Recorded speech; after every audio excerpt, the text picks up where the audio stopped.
Praise the lord. దయచేసి క్రీస్తు సువార్త ప్రకటించండి. దేవుడు నాకు ఇచ్చిన నినాదం ఊపిరిన్నంత వరకు సువార్త చేయటమే నా ధ్యేయం.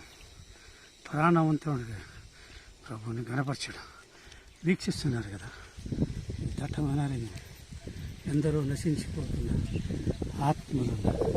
కరోనాలో బాధపడ్డ వారికి వెజిటబుల్స్ పంచిపెట్టిన ఆశతోటి నాతో ఉన్న టీము మేము కలిసి తీసుకెళ్తున్నాం. ప్రార్థించండి, సహకరించండి, షేర్ చేయండి వీడియో.